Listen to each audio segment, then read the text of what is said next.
భరించాలంటే భరించవచ్చు, కానీ నా కూతురు కూడా ఈ నిద్ర ఉండడం లేదు. దోమలు, పాములు మీరు గమనిస్తున్నారు.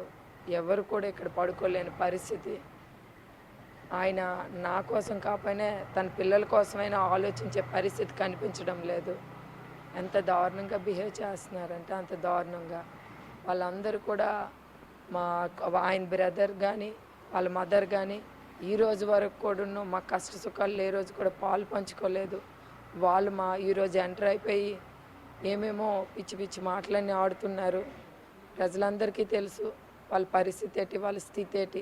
మా చుట్టాల బంధువులకు తెలుసు అందరికీ వాళ్ళ పరిస్థితి ఏంటి, వాళ్ళ స్థితి ఏంటి. కేవలం వాళ్ళ మదరు వాళ్ళ బ్రదర్ వల్లే మా ఫ్యామిలీ బాగా డిస్టర్బెన్స్ అవుతుంది. 3 రోజుల నుంచి కూడా ఆయన లోపలే ఉన్నారు, మీరు బయటే ఉన్నారు. అసలు మీరు అంతిమంగా ఆయన ఏం కోరుతున్నారు? అసలు డిమాండ్ ఏమైనా ఉందా? మా పిల్లలు మేము కలిపి మా ఇంట్లోకి మేము వెళ్ళాలని కోరుకుంటున్నామండి, అంతే తప్ప ఇంకేం లేదు. ఎందుకంటే దాంట్లో అసభ్య కార్యక్రమాలు అన్నీ జరుగుతున్నాయి. ఆ కార్యక్రమాలు కూడా బయటికి వీడియోస్ అన్నీ కూడా వస్తున్నాయి. దాన్ని మేము ఖండించి, నా ఆడపిల్లలు నాకు 2 డాక్టర్సు, ఒక పాప మ్యారేజ్ అయిపోయింది, ఇంకొక పాప మ్యారేజ్కి ఉంది కాబట్టి పార్టీ పరువు తీసేస్తున్నారు, జగనన్న పరువు తీసేస్తున్నారు, కుటుంబం పరువు తీసేస్తున్నారు, మా ఫాదర్ పరువు తీసేస్తున్నారు. మాది గౌరవమైన ఫ్యామిలీ, మా పరువు అన్నీ తీసేయడం కాదు, తీసేశారు. ఇంకేం మాకు ఉంచలేదు ఆయన. రోడ్డు ఎక్కించేశాడు. మా జీవితాలు ఇంకెంత దారుణంగా రోడ్డు ఎక్కించేశారంటే వాళ్ళ కుటుంబం, వాళ్ళ బ్రదరు, వాళ్ళ మదరు, అతను ఎంత దారుణంగా ఎక్కించేశాడంటే అంత దారుణంగా ఎక్కించేశారు. మాకేమీ డబ్బు ఆస్తులు శాశ్వతం కాదు కదండి, మనిషికి విలువలు శాశ్వతం. ఆ విలువలు లేకుండా మాకు చేస్తారు. మీరేమో ఆయన కావాలి, పిల్లలకి ఆయన కావాలని చెప్పి మీరు ఇక్కడ చెప్తున్నటువంటి, నేను 30 సంవత్సరాల నుంచి ఇబ్బంది పడుతున్నాను, నేను ఇప్పుడు డైవర్స్ ఇస్తాను, ఇంతకుముందు ఆమె డైవర్స్ కోరింది కాబట్టి నేను ఇప్పుడు ఇస్తాననేమో దువ్వాడ శ్రీనివాస్ చెప్తున్నారు. సార్ మేము ఇప్పుడు డైవర్సులు కోరడము అట్లాంటిది ఏం లేదు. డైవర్స్ కోరాలంటే స్టార్టింగే నేను చెప్పేయాలి, ఇదేం అరేంజ్డ్ మ్యారేజ్ కాదు.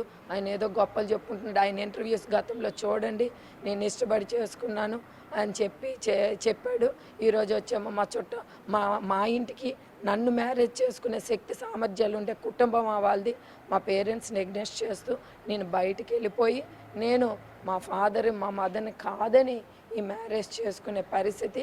అందుకే నేను ఒక ఇంటర్వ్యూలో కూడా తల్లిదండ్రులకి ఏ పిల్లలు కూడా ఇబ్బంది పెట్టకూడదు, దాని ఎఫెక్ట్ అనేది ఖచ్చితంగా నేను ఒక్కదాన్ని అనుభవిస్తే పర్వాలేదు, నా పిల్లలు కూడా ఫేస్ చేస్తున్నారు అనేది. ఇక్కడ మీరేమో ఒంటరిగా ఇక్కడ ఆందోళన చేస్తున్నటువంటి పరిస్థితి, పిల్లల్ని కూడా తీసుకొచ్చి ఎక్కడో చదువుతున్నటువంటి వాళ్ళని కూడా తీసుకొచ్చి మీతో పాటు వీళ్ళందరూ కూడా దీంట్లో భాగస్వాములు, తండ్రి కోసం అనేది ఎందుకు పిల్లల్ని కూడా ఇన్వాల్వ్ చేయడం? నేను పిల్లల్ని ఇన్వాల్వ్ చేయలేదండి. ఫస్ట్ ఆఫ్ ఆల్ నేను వద్దనేసాను. పలాస వెళ్ళేటప్పుడు, వాళ్ళ ఇంటికి వెళ్ళేటప్పుడు కూడా వద్దనేసాను. వాళ్ళు అక్కడికి వెళ్ళారు పాపం. వెళ్ళినప్పుడు వాళ్ళ బ్రదరు మదరు చాలా అసభ్యకరంగా, నా పిల్లలు ఒక చిన్న అన్న అతడు అట్లా మాట్లాడతాడండి పిల్లలకి. అతడికి 3 ఆడపిల్లలు ఉన్నారు. ఎవరైనా అట్లా చిన్న అన్న అనే వ్యక్తి అలా బిహేవ్, ఆ వీడియోస్ కూడా చూడండి. ఎవరైనా నాన్నమ్మన్నోళ్ళు అలా బిహేవ్ చేస్తారండి? వాళ్ళకి ఏ ఎఫెక్షన్స్ లేవు, ఏ పద్ధతి. నాతోనే కాదు, ఎవరు 3 బ్రదర్స్, వాళ్ళు 3 ఫ్యామిలీస్లో కూడా ఎవరి పట్ల వాళ్ళకి ఫ్యామిలీస్ వీటి పట్ల వాళ్ళకి ఎఫెక్షన్స్ ఉండవు.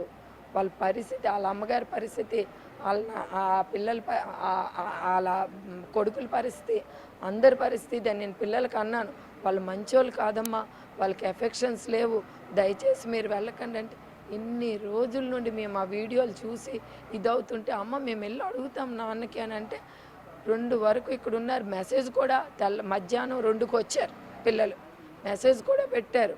అన్నీ పెడితే పిల్లలకు కూడా బ్లాక్మెయిల్ చేశాడు. నేను ఆ మాట చెప్పకూడదు. శ్రీనివాస్ గారు కూడా చెప్తున్నారు, నేను వాణితో ఇక కలిసి ఉండలేను, కానీ నా పిల్లలకు కావాల్సిందంతా నేను చేస్తాను అంటున్నాడు. అది అంటే ఏం జరుగుతుంది? ఆయన కలిసి ఉండమని మేమేం అడగడం లేదు. మా ఇల్లు మాకు అప్పచెప్పమంటాం, మా డబ్బులు ఇవి, మా అసెట్స్ ఇవి. ఎప్పుడు ఇతడి ఆస్తి, మేము ఆస్తుల కోసం అయితే మేము మాట్లాడదలుచుకోలేదు.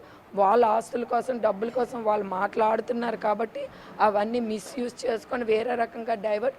అందుకనే మేము ఇప్పుడు జరిగింది ఒకటి, వాళ్ళు బయట షో ఆఫ్ చేస్తుంది ఒకటి.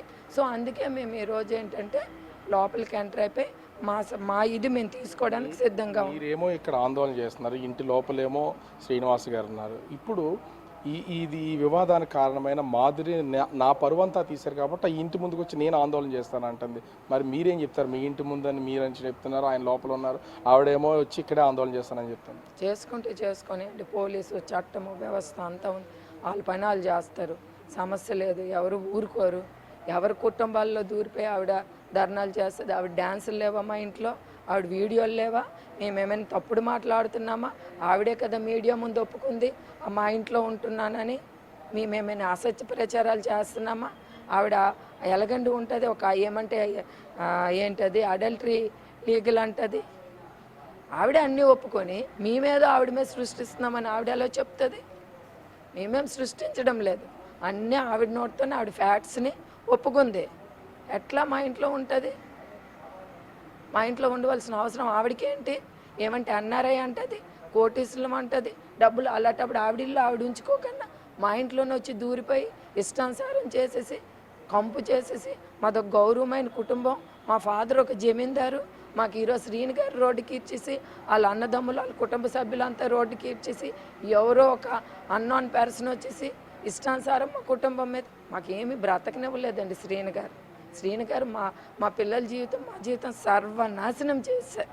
అంతే, ఇంకా భగవంతుడే వాళ్ళకి చూడాలి, మనుషులుగా మేమే చేయలేం, దేవుడే చూడాలి వాళ్ళకి. మీకు ఈ సమస్య పరిష్కారం అయ్యే వరకు ఇక్కడే ఉంటారా? కదిలే ప్రసక్తి అండి, నేను 100% దీంట్లో రాజీ అయ్యే ప్రసక్తే లేదు.